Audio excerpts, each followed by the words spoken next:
Today we're going to be bleeding the brakes on a 2008 Lexus LX570. This process should work the same on all third generation LX models.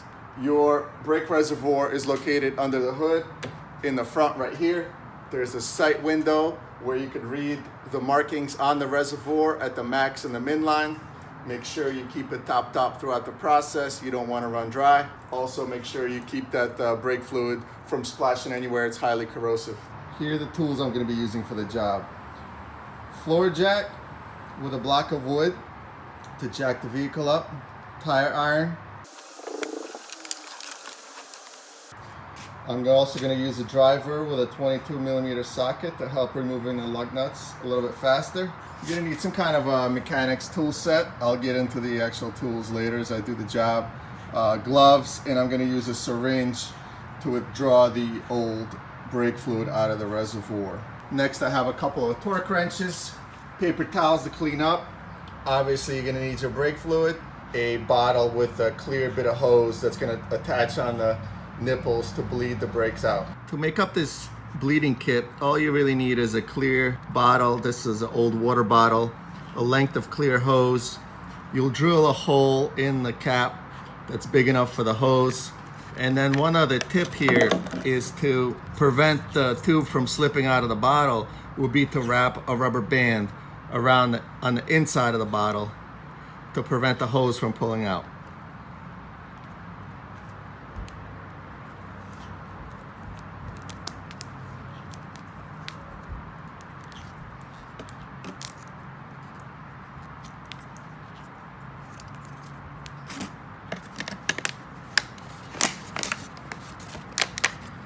Now as the bottle is filled with brake fluid, and if it has to hang somewhere or whatever, the hose is not going to slip out of the bottle and it's not going to make a mess. I'm going to begin the process by withdrawing as much of the old fluid out of the reservoir as possible using a syringe. It doesn't make sense to flush old brake fluid through the system. You might as well remove as much as you can from the reservoir and then start with brand new fluid and bleed the new fluid throughout the system. Don't run it completely dry. You don't want air to go into the system, so leave just a little bit at the bottom as you're withdrawing fluid in the beginning.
Okay, you could see how much brake fluid I was able to extract out of the reservoir. And what I'm monitoring for in the sight window right there is the minimum line. So once I get to the minimum line, I'm gonna stop withdrawing the fluid out of there and top it off with brand new fluid.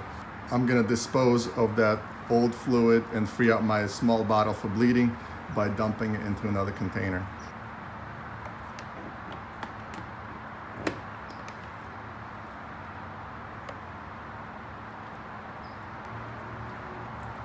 Now I'm ready to use this for the actual brake bleed. I'm gonna reuse the funnel to fill up with new brake fluid, so let's clean that up.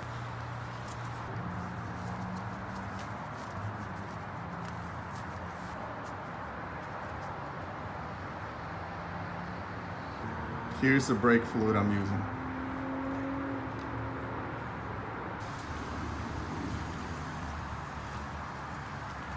Make sure it's sealed.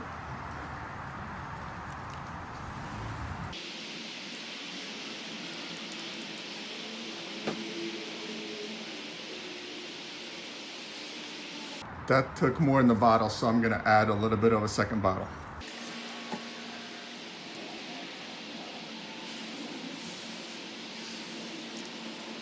Now I'm gonna remove the funnel and close the reservoir so that when we're pumping the brakes, the brake fluid doesn't back out of there.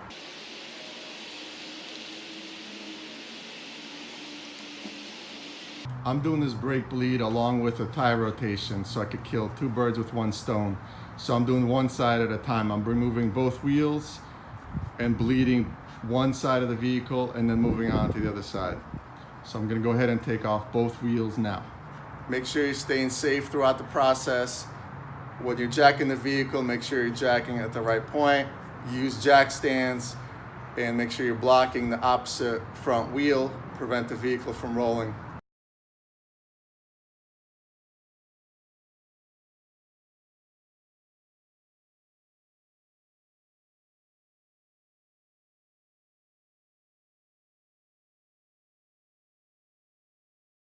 Okay, you're inside my front wheel well. You're looking at the front brake caliper. That's the front of the vehicle, and that's the back of the vehicle right here with the mud flap. This is the bleed port right here. It has a rubber cap on it. You can go ahead and remove that one. Set that aside, and then I'm gonna go ahead and use a little bit of brake clean just to make sure I clean that off and don't get any of the dirt inside the brake line.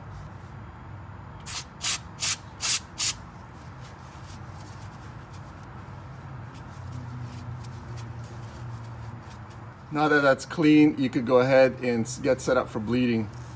First step, take a 10mm box end wrench and slide it over the bleed nipple. And then go ahead and take your bottle with the clear hose and place that over the top of the nipple.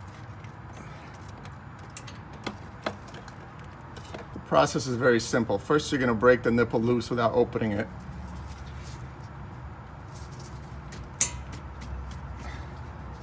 Next, you're gonna ask a partner to get inside the vehicle and put it in ignition mode so that the brake pump's working.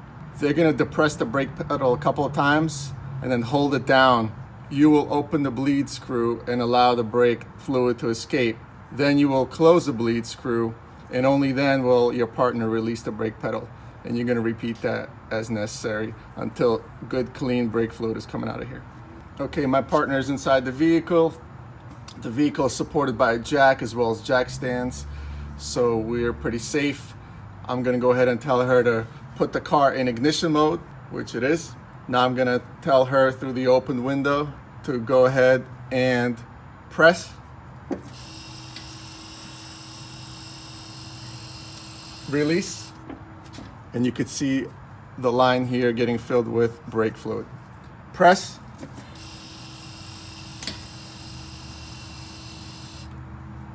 Release. So as I'm saying press, I'm opening the valve, closing it, and only then saying release. So press, open, close, release, press, open, close, release, press, release, press, release, press, release. Okay, so you can see the brake fluid inside the clear bottle here is looking kind of very yellowish, but the brake fluid inside the hose here is looking much better. It's looking clear, just as a new brake fluid should. So I'm gonna go ahead and stop bleeding here. I'm gonna take a rag, pop the hose off the nipple while holding it up so it all could spill down into the bottle. Wipe off any brake fluid that may be there. Take my wrench off. Go ahead and take my brake cleaner and clean that off one more time.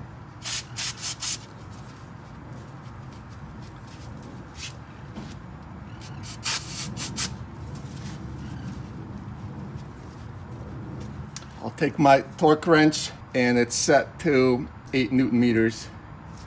So I'm gonna go ahead and torque this down. torque, I can go ahead and replace the rubber cap, and the front's bled.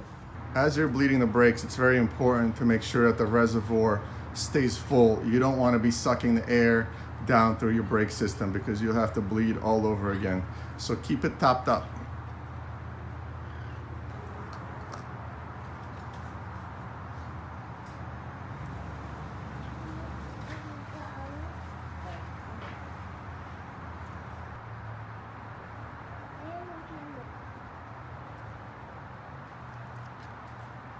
Okay, welcome to my rear wheel well. You're looking at the rear brake caliper.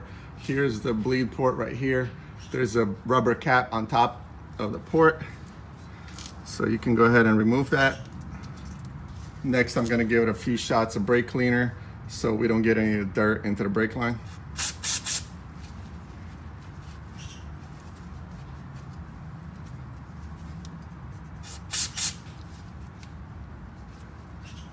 Gonna take a 10mm box end wrench here and just break that loose without opening it.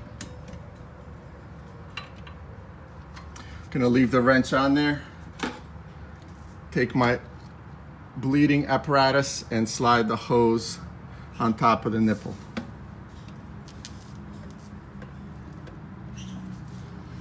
And a little bit of brake fluid just dumped out of there. So I'll clean that off without letting it sit on there. Okay, my partner's in the car. The car's in ignition mode. I'm gonna tell her to press the brake pedal and open the nipple at that time. Then I will close it and let her release the brake pedal. I'm gonna monitor here for the color of brake fluid. Once it starts running clean in the hose, we could stop the bleeding process. So go ahead and press.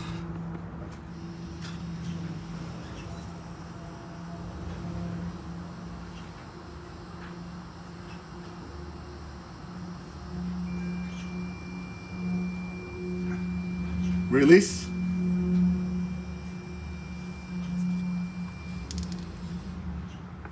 Okay, you could see it ran pretty dark in there, but as I look at the tube itself, it's looking very clear to me.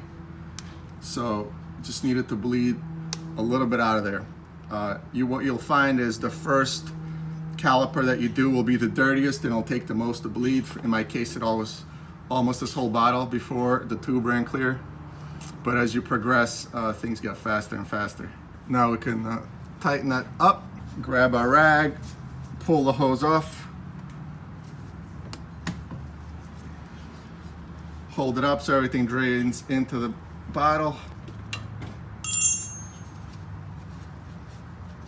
Grab your torque wrench, set it to 8 Newton meters or 110 kilograms cm, the metric measurement, and torque that down.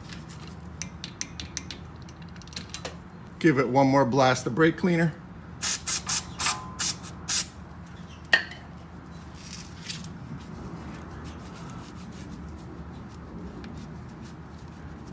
And finally replace the rubber cap. The other side of the vehicle works exactly the same, and you should continue bleeding until you have clear fluid running into your draining bottle.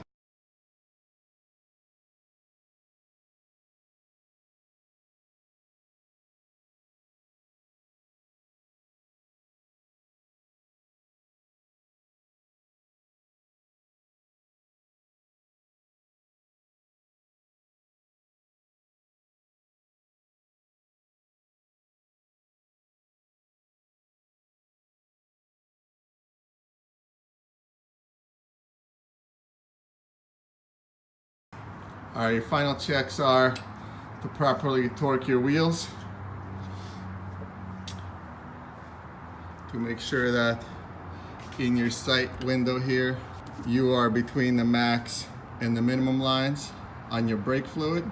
And you definitely want to pump the brake pedal a couple of times before you roll out of the garage, otherwise you might have a problem.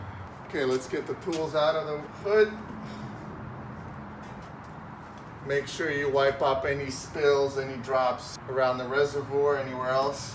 It's very corrosive.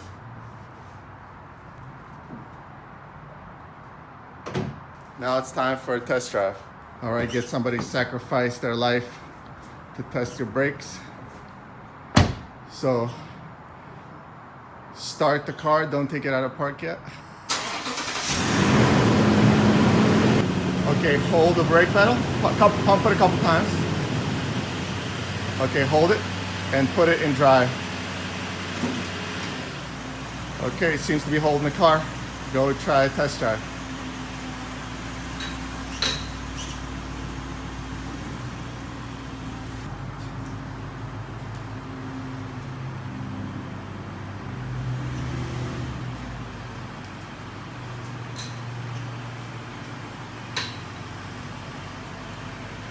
So how did it feel?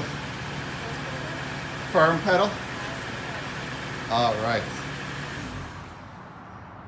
So one thing you do before you move on, you want to check the brake fluid level one more time.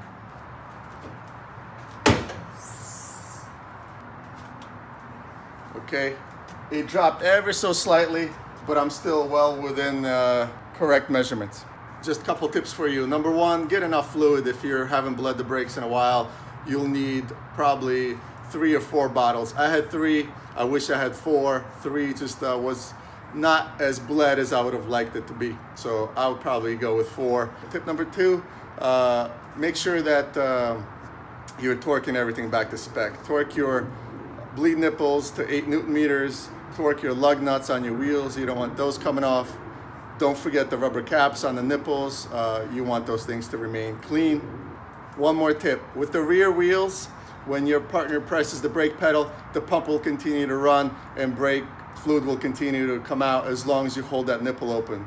So you just hold that open until the clear fluid starts running. Make sure you're topped up on the reservoir side up front. Do not run it dry. Don't let any air into the system because you're going to be doing it all over again. The front works a little bit different. Your partner will actually have to pump the brake pedal in order to get the fluid to come out. So you press the brake pedal, crack the bleed port, let the fluid to come out, close it, your partner releases the brake pedal, and that as many times as it takes to get the clear fluid to come out. So rear is a little bit faster than the front. That's it, that's all there is to it. Thanks for watching. Hope you enjoyed it. It was entertaining. I'll see you next time.